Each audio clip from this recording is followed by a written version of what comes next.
top coat. Now, we have so many varieties of top coats in soft potted gel systems. We usually have a non-wipe top coat, a wipe top coat, and a potted top coat, okay? But I'm just going to briefly cover this here.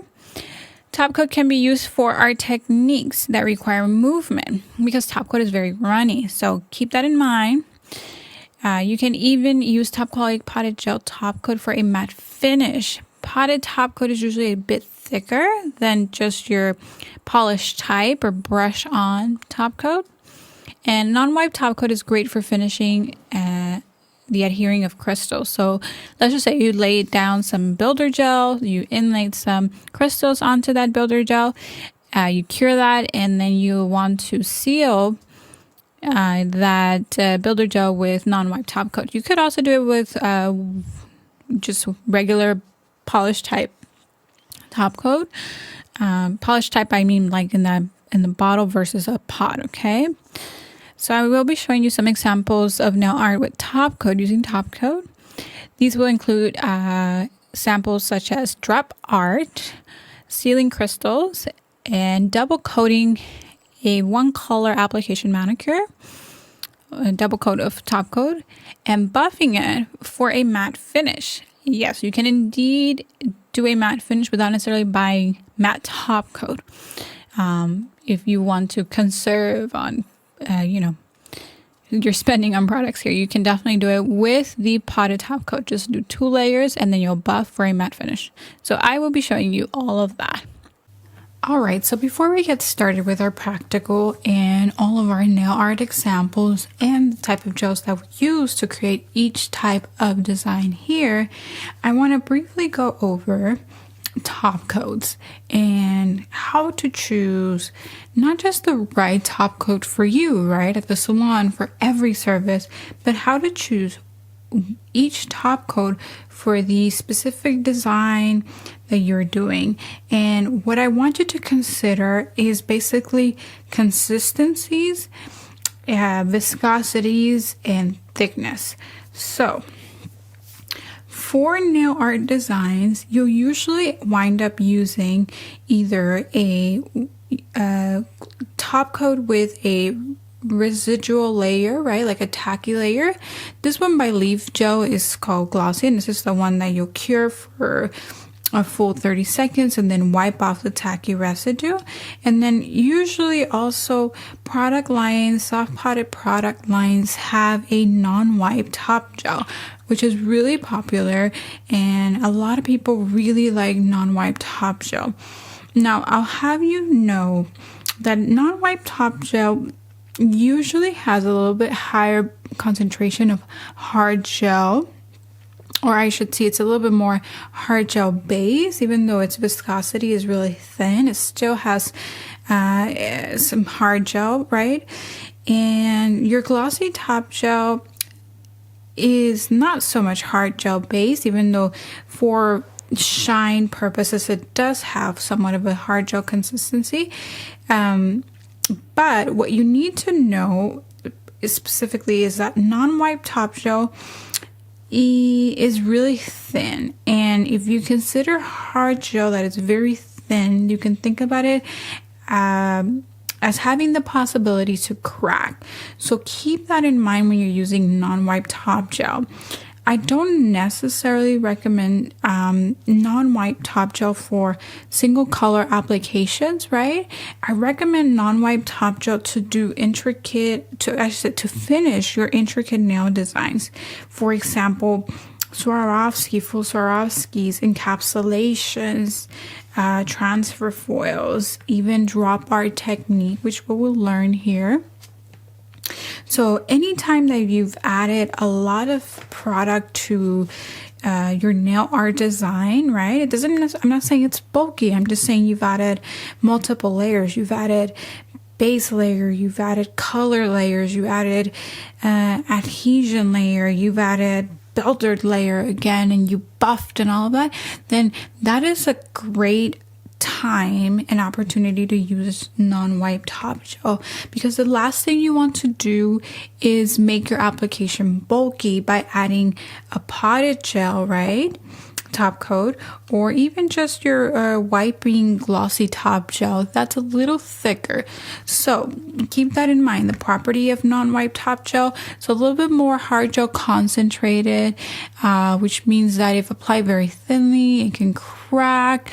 But also keep in mind that on thin, brittle, flexible nails, non-wipe top gel might crack. So use this when you've used multiple layers to create nail art and you just want to finish off with something very thin. That's non-wipe top gel.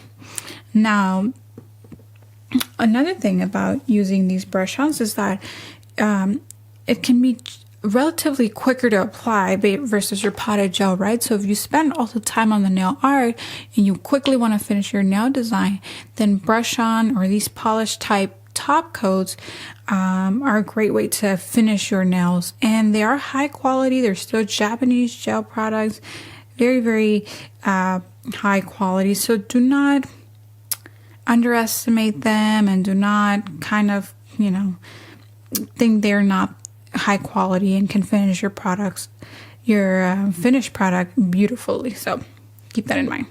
So with that said, glossy top gel is a slightly thicker consistency than non-wipe top gel. Now they're both thin. I'm not saying one is really sticky and gooey and no. They both are thin. Just keep in mind non-wipe top gel's thinner, and the top coat that you do have to wipe, in this case if you're using leaf gel, there's this called glossy. It's a little bit more viscous, a little thicker. So if you feel like your application could benefit from a little thicker application, perhaps you need to fill in this little dip there between the white and the peach color on a French tip nail, or perhaps you need to fill in a little bit here with your transfer foils, right? Or your shell encapsulations need a little bit of more thickness than what you've already applied, right? So keep that in mind. If you need just a little bit more thickness, right? Something to self-level a little bit better, then use glossy top gel to finish your nail design. Now, when you've done one color applications, I do recommend for you to use a potted top coat gel. And that is for two reasons. Number one, it's going to allow you a last opportunity, right, to self-level any imperfections in the natural nail. With that being said, you do not apply a large amount of top coat. You still use a very slim, thin but generous coat to finish your nail design, but it does have a really good self-leveling property. So if you just had a little dent or divot or something that's just protruding to the surface of your nail and you wanted to fix it, for example, maybe again the dip in your French, right? A potted top coat is going to allow you a little bit of a self-leveling capability. So keep that in mind. And then the second reason that you would like to use this for your natural nail one color application is just basically for its strength. This is going to be a little bit stronger than your non-wipe and your top coat that you do have to wipe. So again, it'll help you perfect, right, with the self-leveling property, and it'll give your natural nails, the client's natural nails, a little bit of more strength. Now, I will have you to know that in general, any top coat that you use here, whether it's potted top coat or your non-wipe or your wipe top gel, these layers, these final layers are not there to give your nails strength. So I know sometimes you'll have a client that says, well, can I have 2 coats of the top coat, so I can make my nails stronger? You don't have to buy into that, because you'll have to explain that top coat is not there to provide strength. It really will not provide any more strength than what you've already added through a gel manicure service and your self-leveling technique, or your gel overlay when you added the builder gel. Those are the 2 layers, the base layer and the builder layer, that you want to adjust to add a little bit more reinforcement. So you can tell your client that their top coat's not going to last longer because you've done a second and a third coat or anything like that. These gels here are not there for strength. Even though you get a little bit more here and then a little bit more with glossy also, I kind of shy, and I'm careful to say strength because top coat is not there for strength. It just doesn't have that capability. Okay, it's not engineered that way. With that said, however, certain Japanese gel brands or soft potted gels will allow you to finish your nails with their builder gel. So what does that mean? It literally means that after applying a builder gel layer, you do not have to finish your nails with any of these top coats because they've added shine capabilities, right, to the builder gels so that it finishes very shiny. Now, you might ask, how shiny? Well, obviously these are manufactured to have the most shine, right? But I mean, like I said, they manufacture these builder gels so that they do have some sort of shine component. So if you find that you like it and you don't contaminate your builder gel often, right, by mixing color gel or base gel into the pot, then you can actually keep your nails rather clear and very crisp and whatnot. And you can finish your client's nails with extension clear in this case, or Paradise sculpting gel, to give those nails strength. Okay, so try it. Maybe you'll like it. Maybe you'll find that you actually don't want to use these top coats and you're often doing just single color applications and you want to finish that. So keep that in mind. It does have a little bit of blue hue into it, so it's giving it a crisp finish. With that being said, that property of finishing off with sculpting gel, it's going to come beneficial, or it's going to be very beneficial when you get to, for example, the matte finish here on the encapsulated foil paper. And also maybe you can finish your transfer foils with that, right? And what else?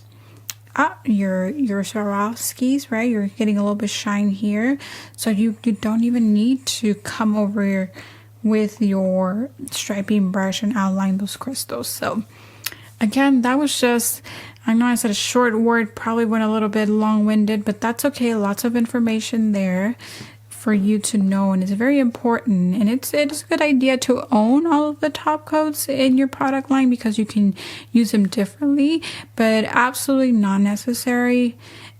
Pick one, pick two that you really like, and invest in them and use them. All right, so I hope I didn't bore you too much there with your top coat use. Very beneficial information. And now I'm going to show you how you can use your nail art and your top coat to enhance or to create more nail art with it, okay?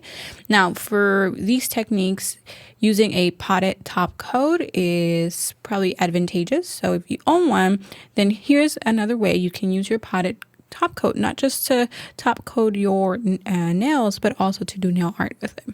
So I'm going to show you this technique called drop art technique, because you're going to drop gel top coat onto this technique here, onto this nail art. And this is great to create mermaid looks or those bubbly, right, sea designs, sea as in like the water.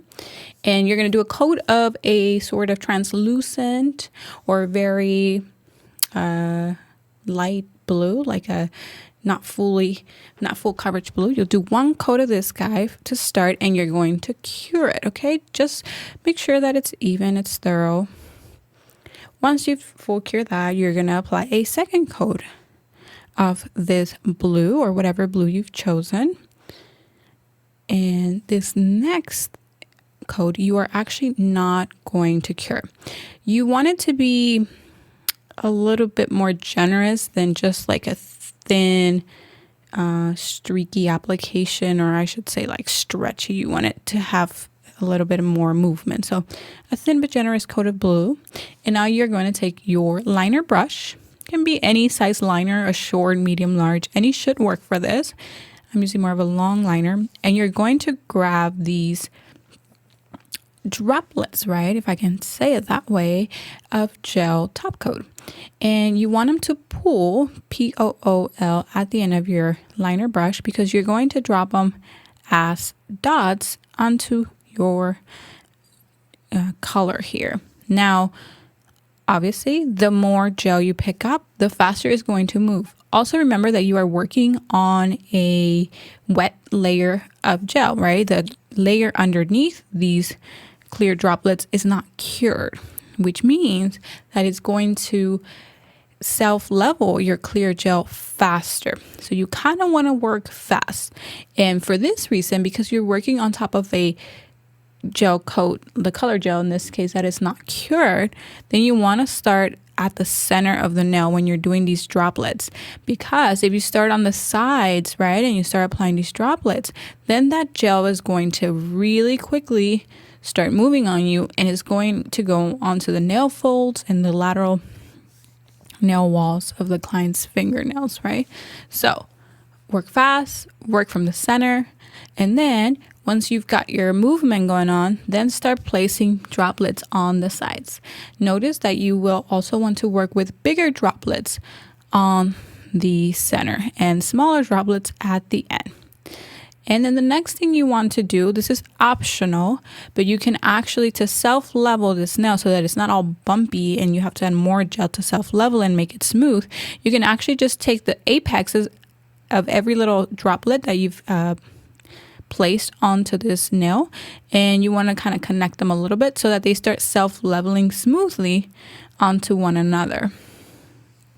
Again, so that you don't end up with a very bumpy kind of situation here, right? I'm sure your client doesn't want like a turtle shell design, although if that inspires your next nail art design, then by all means take it and run with it, right? Now, we are going to cure this nail after this, after you're happy, and notice the reflection of my light, how it's already pretty smooth, right?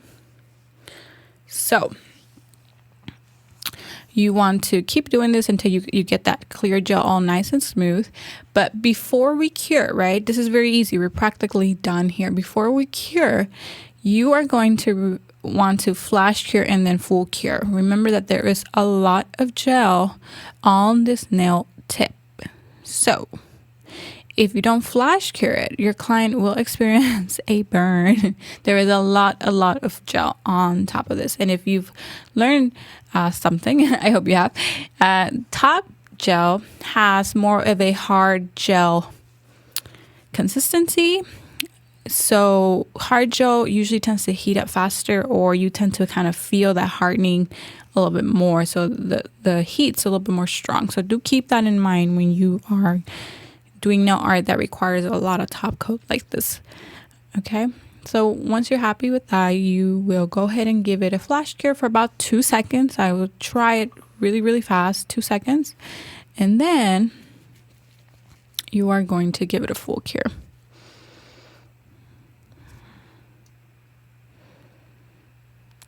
Then the way you will further finish this design is by applying a non-wipe top coat. And the reason why you're going to do a non-wipe top coat is because it is the thinnest consistency, and you do not want to add further thickness to this nail. It's pretty thick already, right? So we don't need to do any of that. All right, so give it a full cure, finish it up with non-wipe top coat, and this design is done. Or if you want to keep going after you fully cure this, you can add a little bit of rhinestones, seashells, crushed shells, anything else you want to add. Just remember that this nail is already thick. So whatever you do add, make sure it does not contribute to the thickness of this nail. All right, so the next nail art technique we are going to learn using our potted top coat, right, or potted gel top coat is the matte finish. And the way you're going to do this is by applying 2 coats of potted gel top coat. And the reason why you do it with your potted gel top coat is because it is the thickest coat application out of all of them, right? Out of all your top coat application. It's not very, very thick. I do not think of your potted gel top coat as this gooey, thicky, thing that you cannot work with. It's just a little bit thicker, okay? And so you're going to do a full cure. And for this one, I would recommend curing both layers of top coat for 60 seconds. So choose a color, top coat it with this top coat, give it 2 layers, and in between each layer, you're going to cure for 60 seconds. All right. So apply 2 coats and cure for 60 seconds. Now, once that nail is fully cured, you're going to do what you always do, remove the inhibition layer, the tacky residue with a lint-free wipe and 90% alcohol. Okay, so remember, if you're working on your client, right, a real life client, make sure that when you wipe tacky residue, you press and you pull down. You do not get it into the skin. You'll need a 200 grit sponge buffer, okay? And if you can get it even finer, better, okay? What you don't want to do is buff this top coat with a very coarse or a 100 to 180 grit sponge buffer. You want it on the softer side. And I have seen 400 grit sponge buffers, so if you can get your hands on one of those, that would be even better. Because when you are buffing it like this, right, you're actually making the nail a little bit porous. So you don't want it to be extremely porous. I do not recommend this technique for anyone working with colors like hair colors, okay? Again, when you do it with a fine grit, like a 400 or 200 grit sponge buffer, then you should not see any of the buffing marks. So when you're done, you're going to dust it off and cleanse this nail with 90% alcohol. And there you have it. All right, so in this video, in this module, right, you have learned how to use your gel top coat, your potted gel top coat, to create drop nail art, and also how to create matte finishes.